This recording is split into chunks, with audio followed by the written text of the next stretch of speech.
کہ ظاہری اور باطنی دونوں علوم سے آپ فیضیاب ہوئے۔ اب علم حاصل کرنے کا جو معاملہ رہا تو مدرسہ محبوبیہ اس وقت کا بڑا مشہور مدرسہ تھا، وہاں سے آپ نے اپنے ابتدائی تعلیم حاصل کی، صرف نحو کی تعلیم وہیں پر حاصل کی، خیرات کی تعلیم اس وقت کے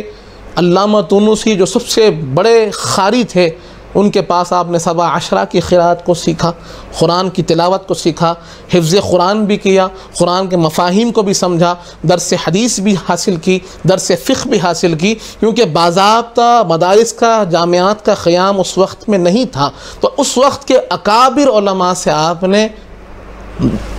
یعنی علم حاصل کیا، شرف تلمذ حاصل کیا، اور جب ان تمام علوم کو آپ نے ایک جا کر لیا، تعلیمی سفر آپ کا مکمل ہو گیا، تو معاملہ یہ ہوتا تھا کہ آپ واعظ مکہ مسجد بھی تھے، اس کی بات انشاءاللہ ہم آگے کریں گے۔ تو آپ کے علم اور حضرت خواجہ دکن کا جو معاملہ رہا وہ یہ تھا کہ اگر اکابر علماء آپ کے پاس آتے، خواجہ محبوب اللہ سرکار کی بارگاہ میں آتے اور کسی علم مسئلے پر گفتگو فرمانا چاہتے تو خواجہ سرکار کہتے کہ میرے چھوٹے بھائی ہیں، ان کے پاس جاؤ، ان سے ملاقات کرو، وہ بہت بڑے عالم ہیں۔ یہ فخری انداز میں خواجہ سرکار فرماتے اپنے بھائی کے لیے کہ جاؤ میرے بھائی سے ملو، ان سے ملاقات کرو، ان سے تبادلہ خیال کرو۔ سبحان اللہ، سبحان اللہ، جزاک اللہ خیر۔ سیدھی اگلا سوال یہ ہے کہ اللہ تعالیٰ فرماتا ہے انک لعلی خلق عظیم، سرکار کے تعلق سے ہے کہ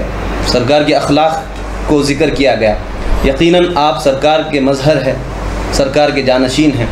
تو حضرت سید الشیوخ کے اخلاق و اطوار کس طرح کے ہوا؟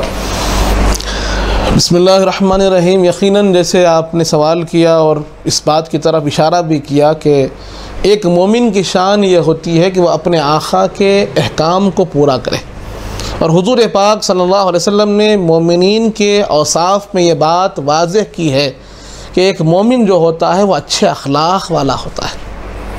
مومن کامل کب ہوتا ہے، کسی مومن کا ایمان کب مکمل ہوتا ہے، تو حضور پاک فرماتے ہیں جب اس کے اخلاق مکمل ہوتے ہیں تو ایمان مکمل ہوتا ہے۔ اور آگے درجات کی بلندی کے لیے اخلاق میں اتنی ہی بلندی ہونا ضروری ہے۔ اور جب ہم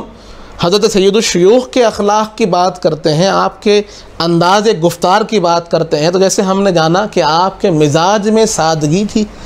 اور آپ ہمیشہ لوگوں سے مسکرا کر ملا کرتے تھے، ہمیشہ مسکرا کر ملا کرتے تھے، یہاں تک کہ جب آپ حضرت کی تاریخ پڑھیں گے تو معلوم ہوگا کہ لوگ آپ کی محفل میں حاضر ہوتے تاکہ آپ پر کچھ طعنہ اور آپ کو کچھ زحمت اور تکلیف دے سکیں۔ جب کسی شخص کی شہرت بڑھ جاتی ہے تو کہیں نہ کہیں کچھ حاسدین بھی پیدا ہو جاتے ہیں، تو ویسے ہی کچھ لوگ آپ کی محفل میں بھی آتے تھے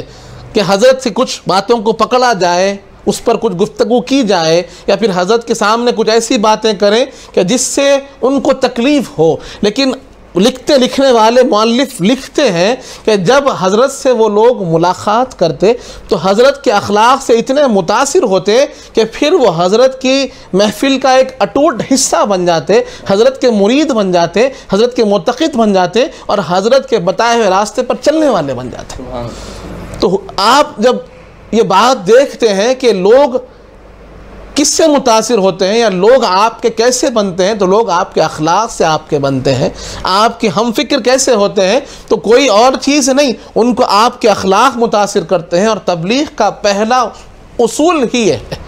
تبلیغ کا پہلا قدم جو ہوتا ہے وہ بڑی بڑی باتیں، علمی نکات نہیں ہوتے، وہ آپ کے اخلاق ہوتے ہیں کہ جس کو ہم اگر حضور پاک کی سیرت پاک میں دیکھیں تو یہی بات نظر آتی ہے کہ سرور کائنات نے 40 برس تک اپنے اخلاق سے تبلیغ کی ہے کہ وہ لوگ جو سخت مزاج لوگ تھے، سرکش لوگ تھے، ظالم لوگ تھے، جو کسی کی عزت و آبرو کا خیال نہیں رکھتے تھے، کسی کے بلند مقام کو نہیں سمجھتے تھے، وہ عرب کے لوگ کہتے تھے کہ حضور پاک کیا ہے تو صادق ہے، امین ہے۔ یعنی آپ نے اپنے اخلاق سے ان کو منوایا تھا، پہلے آپ نے اپنے اخلاق کو، اپنی ذات کو پیش کیا، اس کے بعد اپنی بات کو پیش کیا۔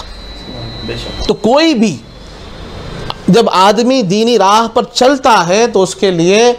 بااخلاق ہونا ضروری ہے، اور سید الشیوخ کے اخلاق تو اتنے بلند تھے کہ مخالف جو لوگ آپ کی مخالفت کرنے کے لیے آتے تھے وہ بھی آپ کے اخلاق کریمہ کی وجہ سے آپ کے گروی ادا ہو جاتے تھے۔